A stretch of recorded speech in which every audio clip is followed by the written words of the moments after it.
राधे राधे। हरे कृष्ण। सोमवार का व्रत साधारणतः दिन के तीसरे पहर तक होता है।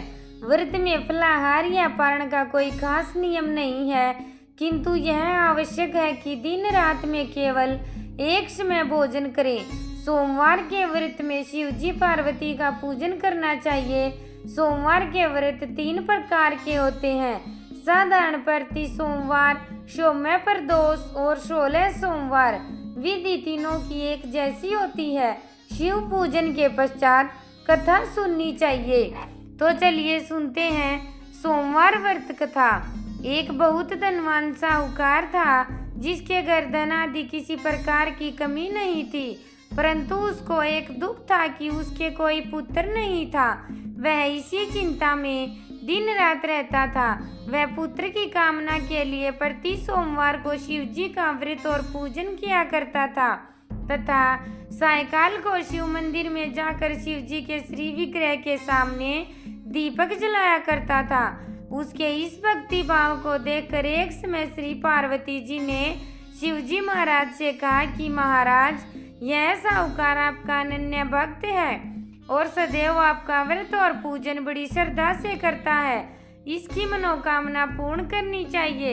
शिव जी ने कहा, हे पार्वती, यह संसार क्रम क्षेत्र है। जैसे किसान खेत में जैसा जैसा बीज बोता है वैसा ही फल काटता है, उसी तरह ही संसार में जैसा क्रम करते हैं वैसा ही फल भोगते हैं। पार्वती जी ने अत्यंत आग्रह से कहा, महाराज, जब यह आपका अनन्य भक्त है और इसको अगर किसी प्रकार का दुख है तो उसको अवश्य दूर करना चाहिए, क्योंकि आप सदैव अपने भक्तों पर दयालु होते हैं और उनके दुखों को दूर करते हैं। यदि आप ऐसा नहीं करेंगे तो मनुष्य आपकी सेवा तथा व्रत क्यों करेंगे?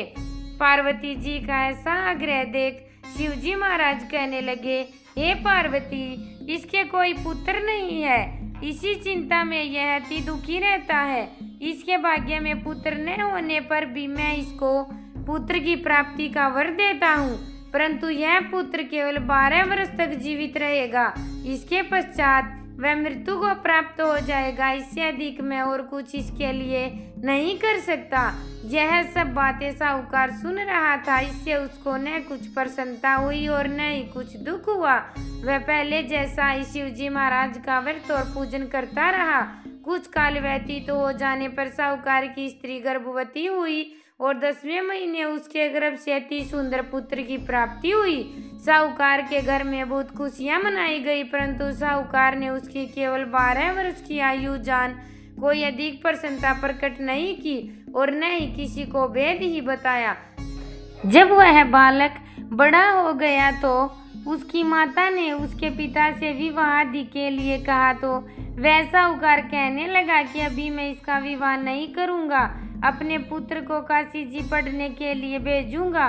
फिर साहूकार ने अपने साले अर्थात बालक के मामा को बुला उसको बहुत सा धन देकर कहा, तुम इस बालक को काशी जी पढ़ने के लिए ले जाओ और रास्ते में जिस स्थान पर भी जाओ यह करते और ब्राह्मणों को भोजन कराते जाओ। वह दोनों मामा भांजे यह करते और ब्राह्मणों को भोजन कराते जा रहे थे। रास्ते में उनको एक शहर पड़ा।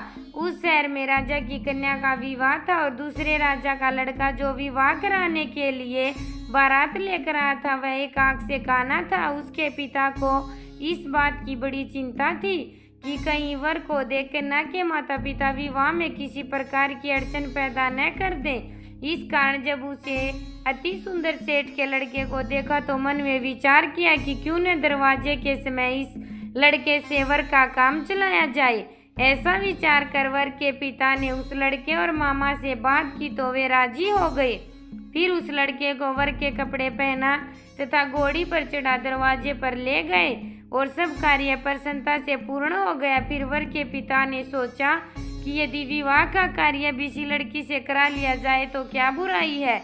ऐसा विचार कर लड़के और उसके मामा से कहा, यदि आप फेरों का और कन्यादान के काम को भी करा दे तो आपकी बड़ी कृपा होगी और इसके बदले आपको बहुत कुछ धन दूंगा।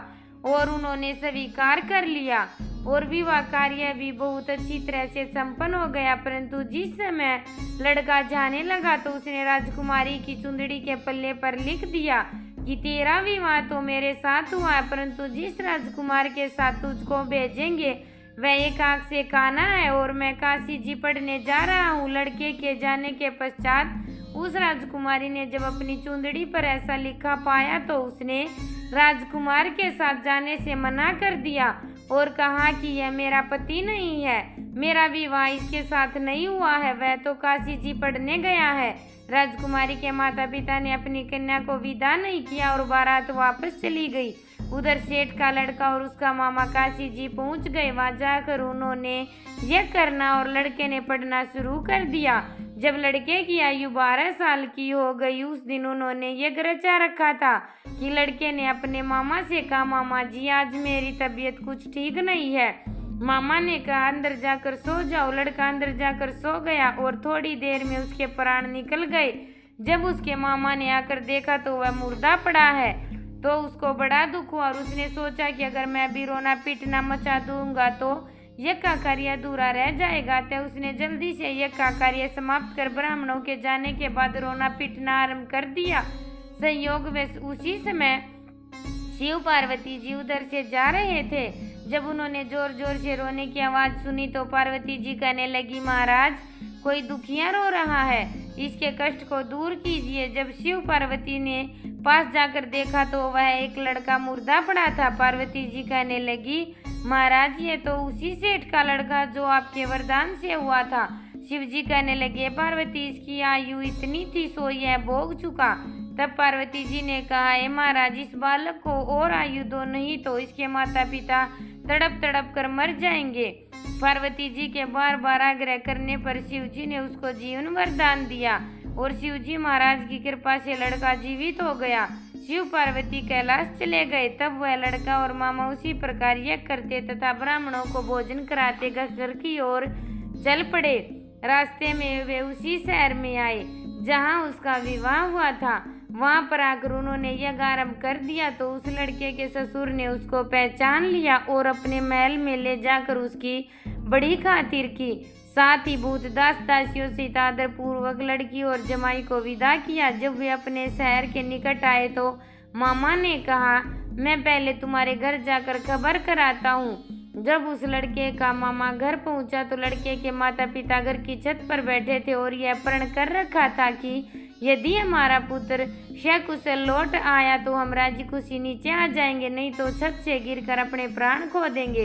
इतने में उस लड़के के मामा ने आकर यह समाचार दिया कि आपका पुत्र आ गया है, तो उनको विश्वास नहीं आया। तब उसके मामा ने शपथ पूर्वक कहा कि आपका पुत्र अपनी स्त्री के साथ बहुत सारा धन लेकर आया है। तो सेठ ने आनंद के साथ उसका स्वागत किया और बड़ी प्रसन्नता के साथ रहने लगा। इसी प्रकार से जो कोई भी सोमवार के व्रत को धारण करता है अथवा इस कथा को पढ़ता और सुनता है उसकी समस्त मनोकामनाएं पूर्ण होती हैं।